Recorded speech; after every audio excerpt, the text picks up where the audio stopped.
Investigating Committee hears the testimony of Admiral Kimmel, who was Navy head at Pearl Harbor at the time of the Jap sneak attack. The Admiral, who along with General Short was removed from his command, has this to say. We needed one thing, which our own resources could not make available to us. That vital need was the information available in Washington from the intercepted dispatches, which told when and where Japan would probably strike. I did not get this information. Another course of action then remained. That was to issue an order which would have directed dispositions of the fleet to guard against an attack in Hawaii.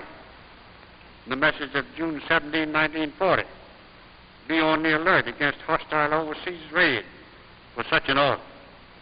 It would have had the same effect in December of 1941 as it had in June of 1940. Such an order was not given. It is my conviction that action by the Navy Department at any one of these significant dates in furnishing me the information from the intercepted messages would have altered the events of December 7, 1941.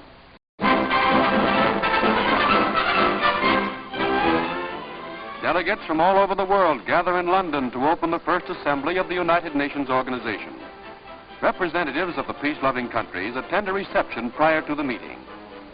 King George VI is present with British Foreign Secretary Bevan and Secretary of State Burns.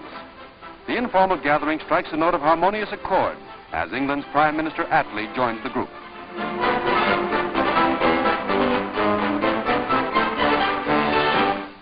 Central Hall, Westminster is the meeting place for the 51-member nations. The Canadian delegation is confident of a strong world organization dedicated to a peaceful solution of international difficulties. Edward Stettinius confers with the Secretary of State, and Mrs. Eleanor Roosevelt greets a colleague.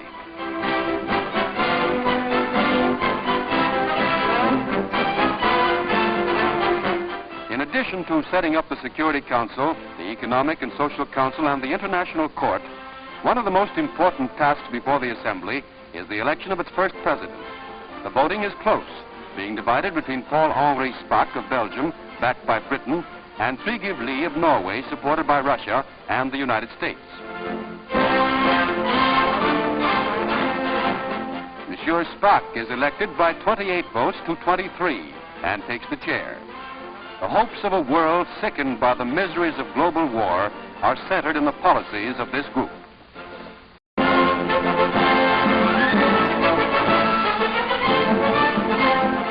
Chief of Staff General Eisenhower speaks on the Army question of the day. How soon will GIs be demobilized and home? Some men who had hoped for discharge by March may have to stay in the Army for 1, 2, or perhaps 3 months longer. That is the worst that can happen. Every man who had any right to expect discharge by June 30th of this year will be home or on his way home by that date. Surely this is not an impossible price we must pay to be worthy of those who gave their lives and to justify the vast treasure which we spent to gain our victory in this dreadful war. My sole purpose, which I am sure you share, is that the Army which did so much to win the victory will be left fit to preserve it. The War Department is determined to reunite every combat veteran with his family at the earliest possible moment and to replace him, where necessary, with a man who has not borne the brunt of the battle. Near Durham, England, another post-war disaster strikes Britain's railways. The fast London-Newcastle Express crashed into a freight train with a cost of 10 lives and many injured. Sleeping coaches are splintered and piled 20 feet high. The death toll was considered miraculously low, considering that the crowded train carried 400 passengers. The wreck was the third to be visited on British railways within a 7-day period.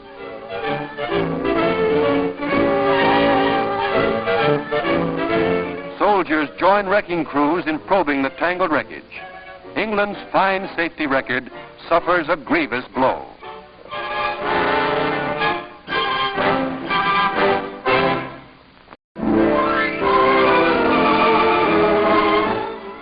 Shirley May, queen of Miami's 11th annual fishing tournament, is the honor guest as a colorful fleet sets out to sea for the first lap of the 90-day contest, during which 200,000 persons participate. $10,000 is the prize money, and trophies are given each day for the best catch. But the highlight of the tournament is this procession of elaborately decorated craft which opens the proceedings.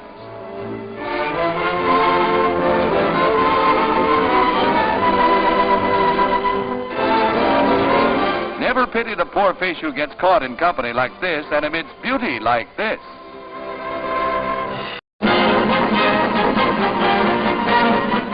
Flashing blades and mirror smooth ice is the combination that spells thrills at the annual Silver Skates meet. The lads in the junior finals show plenty of speed and a spill.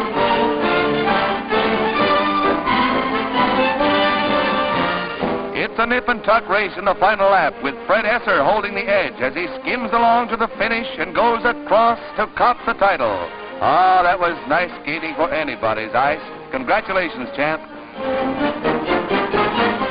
Next on the card is the Intermediate Boys Mile, a 16-lap race that is only for the rugged, for spills play an important part in upsetting form in these races.